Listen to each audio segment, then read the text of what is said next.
l'entrée des deux équipes maintenant sur la pelouse de Gaston Gérard. Dernier match à domicile de l'année 2025 pour le DFCO qui veut enchaîner un troisième succès consécutif et peut-être prendre les commandes. Longue touche d'Hamada, il y a du monde dans la surface, attention à la relance. On se dégage, pas de la bonne manière, Tavares était tout seul et ça a suivi en embuscade. Il y avait, comme d'habitude, l'inarrêtable Julien Dominguez qui en profite pour faire une cabriole. Il était au bon endroit, Julio Tavares. Il a buté sur Jean Louchet, mais il avait suivi Julien Dominguez pour son 6e but de cette saison en championnat. Ça commence très fort, 4e minute de jeu. Et voilà le DFCO qui ouvre le score sur cette longue touche. On ne prend pas trop de risques de part et d'autre, alors que c'est plutôt au joueur de Valenciennes d'essayer de revenir au score. La tête d'Hamada pour Dominguez, le bout du pied. C'est pas passé loin, nouvelle occasion très franche pour le DFCO. C'était vers Lambeza, le ballon dans les pieds d'Hamada, la frappe très loin. Oh, quel missile! Le ballon qui a flotté dans les airs, dans le ciel de Bourgogne pour atterrir dans les filets de Jean Louchet. Là encore, peut-être l'un des plus beaux buts de cette saison en national. La frappe lointaine, la frappe inattendue d'Hamada juste avant la pause. Le DFCO qui double la mise, ça fait 2-0. La mauvaise passe d'Apoua, ballon perdu. Plein axe pour Adel Lambeza, Dijon qui repart très fort. Qui essaye de combiner, qui trouve encore une fois le chemin des filets. C'est trop facile pour Dijon et pour cet homme, pour Julien Dominguez, double buteur ce soir. Son 7e but cette saison en championnat, ça va trop vite pour Valenciennes. Ils ont la tête qui tourne les défenseurs de VA ce soir et Dijon en profite au retour des vestiaires. Le 3e but, 3-0. Peut-être encore un nouveau coup à jouer. Une action dangereuse pour le DFCO. Le ballon dans la surface de réparation. Lui aussi participera à la fête ce soir. Yanis Barca s'est élevé plus haut que tout le monde pour inscrire le 4e but de la soirée. Il était rentré pour marquer. C'est chose faite. 4-0 pour Dijon contre Valenciennes.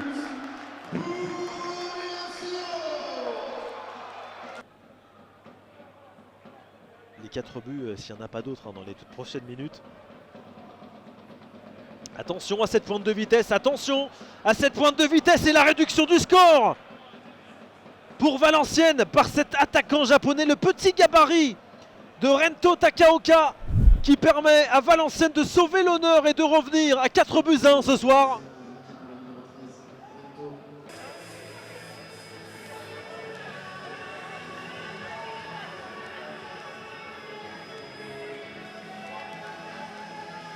À l'instant sur le côté droit proposé par Corentin Jean était d'une extrême pertinence comme ce centre fort qui certes ne trouvera que les gants du grand portier de 2,02 m. C'est là que je vous dis que les positionnements sont effectivement très compliqués dans ce couloir et à raison, Fleury attaque de ce côté, belle sortie de la vallée, quoique il doit s'y reprendre à 2 temps. 1-2 avec Trinquer. Solution en retrait, ça peut être intéressant malgré l'état de la pelouse. Vous voyez énormément de faux rebonds. Nouveau centre de Corentin Jean. Il y avait une faute de main. Trinquer reprend derrière. Dans tous les cas, main sanctionnable indiquée par Souleymane Chamel et la première opportunité pour la Berry à la 14e minute de jeu. Ce qui n'est pas vraiment une surprise. Ouais. Verdier qui n'est pas hors jeu sur un long, très long ballon. Face à lui, Karamoko. 1 contre 1 qui est bien géré puisqu'il arrive à prendre la frappe. Arrêt de Alette. Nouveau corner pour Corentin Jean et la Berrichonne de Châteauroux, 25 minutes de compléter. Et dans cette surface de réparation, encore Verdier retrouvé après une déviation de Trinquer. Ouais, elle est belle cette ouverture. Verdier parfaitement servi pour finalement fixer, tomber sur un gars à la des grands soirs. Main ferme en se mettant au sol à la demi-heure de jeu. Sortie des deux équipes, Versailles face au Puy pour cette 15e journée ici au stade Georges Lefebvre de Saint-Germain-en-Laye.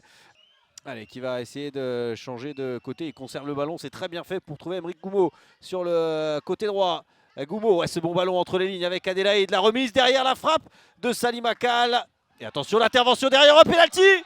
Il y aura pénalty pour le Puy avec la faute sur Emeric Goumo. La faute de Jamal Moussadek et le carton jaune sorti contre l'ancien Manceau et premier tournant dans ce match. Et Versailles qui pourrait être mené juste après le quart d'heure de jeu, 17e minute de jeu. Palois face à Jaworski.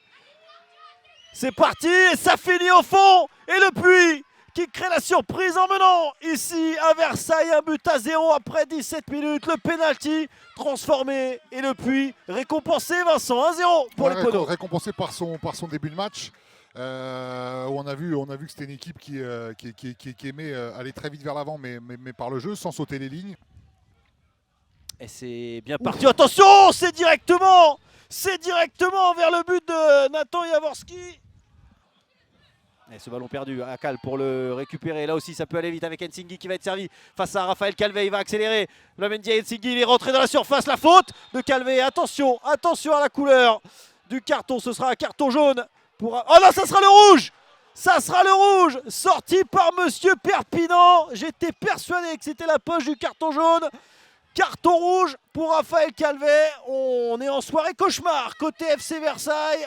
En tout cas, Versailles est à 10. Le capitaine Raphaël Calvé qui revenait après plusieurs matchs d'absence. Il n'avait pas joué depuis la 10e journée. Il va devoir laisser ses partenaires à 10.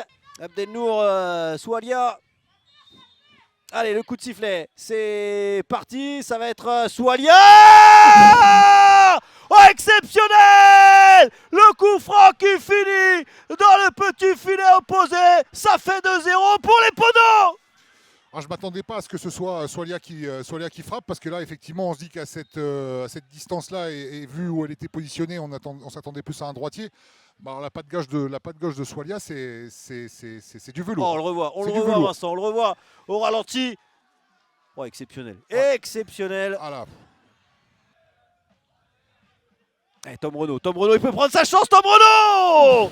Oh, le ballon qui passe juste à côté avec Guillaume qui peut accélérer, qui va mettre la pression sur la défense avec Romain Basque sur son pied droit qui préfère glisser à Ben Brahim. La frappe de Ben Brahim dans le petit filet. On en reste à 2-0 pour les Poneaux. Ouais, ça se voit pas cette infériorité numérique versaillaise sur la pelouse. Il est sorti. Ah bah tiens. Attention, parce que là, Clément Rodriguez peut partir au but. Clément Rodriguez qui accélère, qui va rentrer dans la surface et qui va mettre ce ballon à côté du but. Trop ouvert son pied. Du Bastiais et personne l'attaque, il va changer de côté pour trouver Irabor, ça va arriver jusqu'à Akal dans la surface de réparation, Akal pour le 3e but pour les Poneaux qui viennent définitivement sceller le sort de cette rencontre. Salim Akal, je crois que c'est Kouassi contre son camp. Mais Rodriguez, la remontée de balle pour trouver Akal. Et derrière, ça fait 3-0 pour le Puy qui va s'imposer ce soir pour cette 15e journée ici à Versailles. Ouais, c'est la 3e fois justement que Rodriguez est trouvé dans le dos de la défense. Mais place aux 22 acteurs puisqu'il rentre sur la pelouse, Hugo. Ouais, derrière un trio arbitral composé notamment de Valentin Giorgetti, d'Iléas Daoudi et de Arthur Fabre. Avec Ouedraogo, le centre, la remise, c'est bien fait. La frappe, le but d'Ebrahimvili. Quel but magnifique avec la remise de la tête en arrière et la frappe placée à l'entrée de la surface de réparation de Raouf Emravili. Magnifique, Laurent. Ouais, Raouf Emravili qui était face au but, bien placé et qui a ajusté Anthony Mandrea pour ouvrir la marque du côté du stade Armand Chouffet, qui avait tenté le grand pont. Ça aurait pu passer. Ouais, en relance, c'est toujours délicat. Attention, le ballon dans la surface de réparation. Le centre peut-être. La talonnade. Ouais, quelle talonnade là d'Ivan Botella. On la reverra tout à l'heure. Mais maintenant, il y a la contre-attaque avec ce ballon dans la surface de réparation. Rajo, la frappe. Et le but. La égalisation pour les Canets. Suite à cette frappe de Lorenzo Rajo. Et la parade dans un premier temps du portier Sullivan Péa. Et c'est bien Pour fait, Mixture. ce ballon pour Mixture qui est dans la séance de réparation et qui arrive quand même à frapper Mixture ce ballon. Mila qui a du champ et qui va orienter le jeu sur la droite. Attention peut-être la deuxième chance avec Milner, le centre, deuxième poteau, la tête. Peut-être cette occasion, la parade sur la ligne, c'est pas terminé. C'est sauvé par Sullivan Péan. Ouh là là, il va falloir revoir cette action. Attention parce que maintenant il y a une contre-attaque pour les Caladois. Ce ballon vite donné là par Sullivan Péan.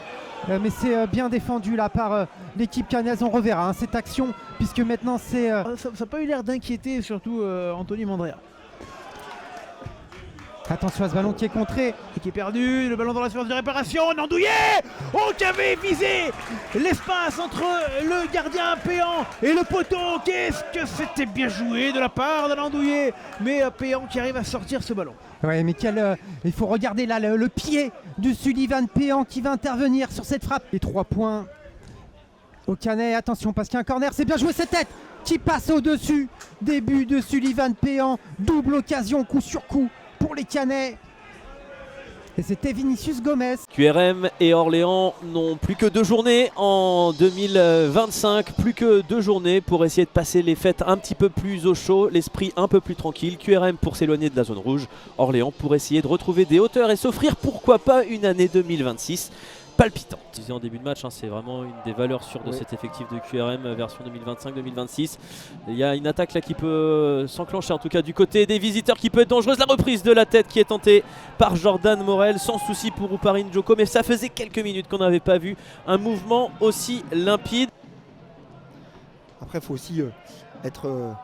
Ça peut enchaîner, je vais vous couper avec Jordan Morel, la frappe peut-être à venir de Florent Sanchez qui se met en position, en tout cas qui retrouve Morel en entrée de la surface, ça combine très rapidement pour les joueurs de QRM et la frappe qui va être transperçante et le but qui est marqué par Mamadou Sylla qui se permet un dépassement de fonction, on va appeler ça comme ça puisque c'est un défenseur central qui vient ouvrir la marque avec style, le ballon qui touche la transversale qui ne laisse aucune chance à Ouparine Djoko et sur l'une de ses premières occasions dignes de ce nom dans cette partie, eh bien c'est Orléans qui mène 1-0 et qui va compliquer un petit peu plus la vie avec ce ballon qui va hériter 53, à Fad El Koumisti. 54. Arthur Lalias qui va proposer El Koumisti qui part dans des dribbles. Oh la petite passe, elle est magnifique de Fad El Koumisti et quel tacle de Jérémy Mounses qui vient sauver un amour de passe. Je parlais de galette tout à l'heure, là Florent Sanchez c'est exactement... Elle est sublime, au-delà même s'il y avait eu but derrière, la passe elle est... On attaque à nouveau, c'est bien fait de la part de Célal Boscourt avec la frappe derrière de Arthur Lalias. Ça va être sauvé par la défense de QRM et Ouparine Djoko. C'est très dangereux avec ce ballon là qui va échapper. Ça peut aller très très vite. Là il y a une situation en or de marquer un deuxième but de la part d'Orléans. Il est presque joué trop scolairement celui-ci. Il y a du mieux en tout cas pour l'instant. Il suffit que je dise ça peut-être pour que je porte ma chance. Non, Mehdi Moujeski là il réussit un bon contrôle. Il y a du mieux parce qu'il garde le ballon un peu plus longtemps. Ils sont plus hauts sur le terrain.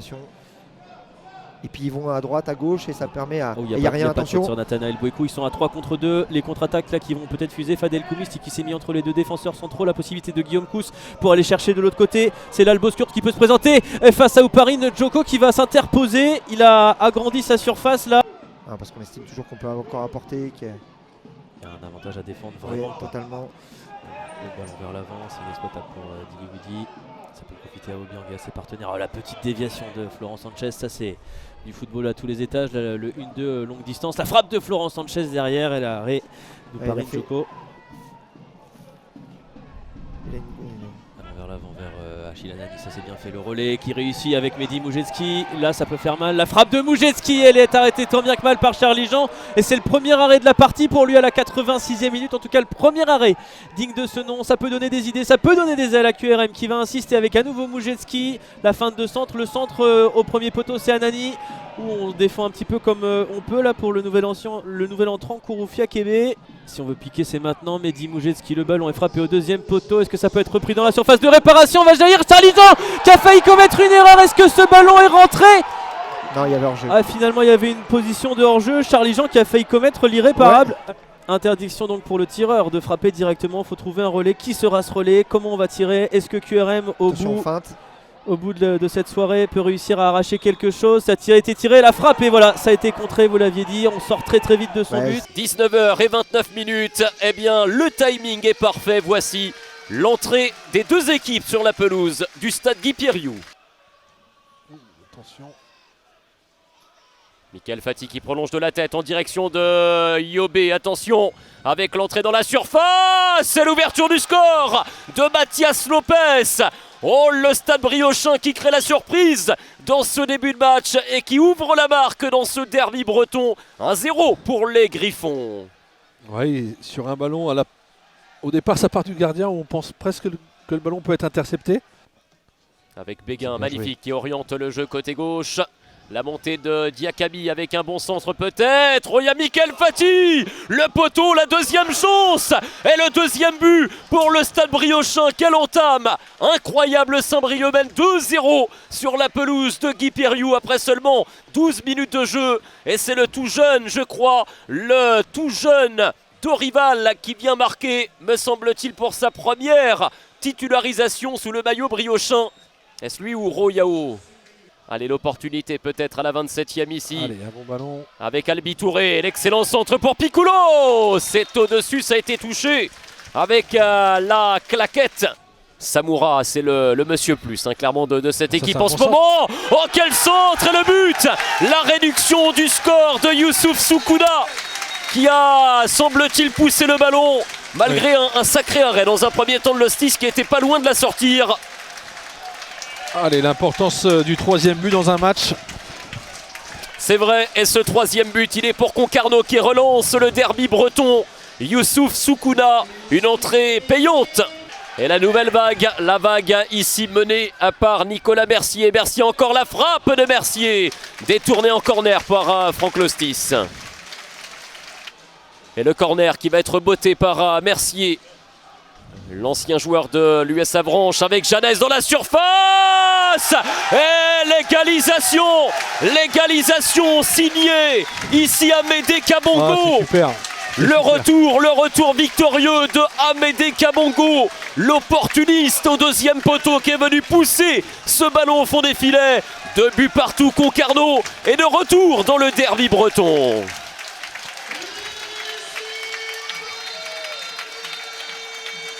Allez, l'histoire elle est magnifique hein, pour lui. C'est mérité et ça relance ce match. Avec Samoura pour tenter de faire le break. Samoura avec cette faute très importante ici. Et le deuxième carton jaune, l'exclusion de Matteo Rabuel. Le match a complètement tourné en l'espace de 20 minutes. Ouais, c'est fou là, le match est en train de basculer complètement. C'est pas l'envie qui lui manque, hein, Guillaume Jeannès, de terminer en pointe comme il le fait régulièrement. Samoura qui est allé chercher ce penalty et qui écope d'un carton pour simulation. Il prend rouge en plus. Et il prend rouge, c'est un deuxième jaune donc pour Amadou Samoura. Je pense qu'on peut difficilement trouver mieux ce soir comme affiche de haut de tableau et l'entrée donc des deux équipes. Le 5e, le SC Aubagne-Herbel accueille le FC Rouen ici à Delattre de Tassigny pour un match au sommet. Ça repart sur le côté gauche avec Karim Chaban, second poteau pour Abdallah qui a repris la superbe sortie d'Axel Temperton. On a cru au but hein, quasiment. Oh, attention, la faute très en retard là sur la cheville de Noïm Chibani. Quelle sera la couleur du carton? Ça peut être un tournant dans cette rencontre. Quelle va être sa décision? Une tacle pas du tout maîtrisée. Hein. Et c'est un carton rouge. Ouais. Exclusion pour Formose Mendy. Quand l'arbitre attend comme ça pour mettre le carton. Bassi qui va donner à Charlaby, c'est bien joué dans la surface pour la frappe de Charlaby et ça fait 1-0. Pas de hors-jeu, on le disait, ils sont tout de même dangereux les Rouennais. Les leaders ne sont pas leaders pour rien et Charlaby vient marquer là sur une très belle contre-attaque. Son deuxième but de la saison. Les Rouennais sont cliniques. Et surtout, malgré le carton rouge reçu à la 25e minute, les Rouennais sont dangereux et ils sont récompensés. Et c'est parti. Ce sera pour Karim Chaban au cœur de la surface avec une tête. Oh, elle passe à côté, on l'a vu dedans. Cette tête de Noïm Chibani. Il se met justement les mains sur la tête. Il faut faire attention au contre. Abi Cartilly encore. Cartillier toujours avec une possibilité au second poteau, il l'a donné et ça a failli le faire. 2-0, c'est passé devant tout le monde.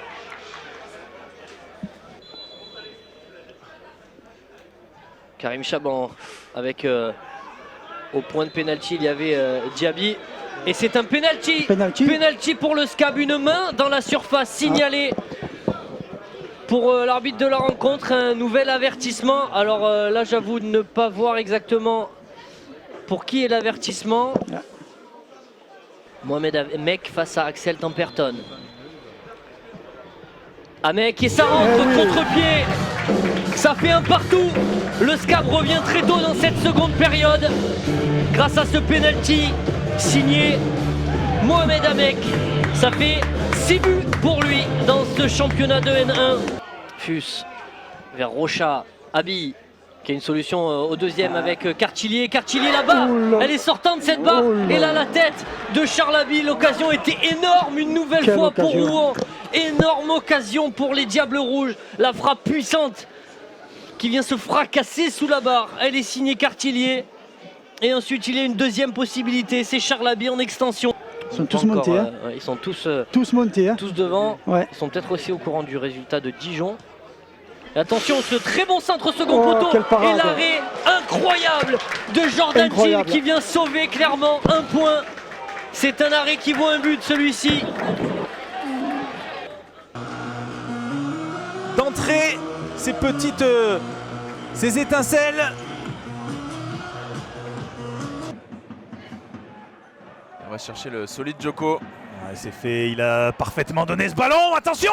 Ouh là là là là là là là! Ça a flirté avec la ligne de but et Koité finalement qui a réussi à écarter le danger. Ils ont dédoublé, c'est bien fait. Le centre, Boutoutaou au deuxième poteau. La frappe de Boutoutaou et l'ouverture du score sochalienne. Boutoutaou, tout en calme. Boutoutaou, tout en précision, qui vient mettre ce but du 1-0. Et il va fêter ça devant le COP sochalien, devant les supporters qui ont fait le déplacement. Boutoutaou, la classe à l'état pur sur cette situation. Il a été calme, il a ajusté Teddy Boulendi et ça fait 1-0 pour Sochaux. Et oui, il n'aura pas tremblé Dimitri. Boutoutaou, on l'a vu, il a pris le temps de contrôler et puis c'est d'un plat du pied presque parfait qu'il est venu crucifier Teddy Boulendi. Et ça fait 1-0 désormais. Et les Bressans qui vont courir après ce score maintenant.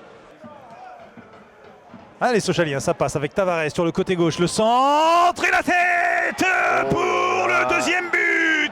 Et cette fois-ci, c'est Djoko qui vient crucifier Teddy Boulendi. Djoko de la tête. Djoko, le buteur, qui ne se fait pas prier. Ça fait 2-0 pour Sochaux. Et oui, Capit Bafan Djoko qui n'aura pas tremblé en propulsant sa tête dans le filet de Teddy Boulendi. On va la revoir, magnifique centre et Djoko qui, en déséquilibre, vient mettre la tête. Que d'efforts de Djoko, que d'efforts. Oh là là, la récupération. Tavares, une nouvelle fois Tavares qui s'en va mêler tout seul. Est-ce qu'il va y aller seul? Tavares, le centre en retrait. Oh là là là là là là là, mais c'est pas possible. Tavares qui sert Boutoutaou sur un plateau pour le troisième but. Mais quel match de Tavares, 3 passes décisives et le doublé de Boutoutaou. Et cette fois-ci, Florian, ça fait 3 buts à rien pour Sochaux. Boumaoui, le 1-2, c'était bien fait. Attention ce ballon pour Tankiev pour la réduction du score. Bressan, ça fait 3-1. Ce ballon un petit peu surprenant que Tankiev se soit retrouvé aussi seul dans la surface de réparation sochalienne. Directement sur Mendes. Et c'est terminé sur cette victoire sochalienne. 3 buts à 1 avec les Bressans qui ont réduit la marque à l'amorce du temps additionnel qui était de 9 minutes.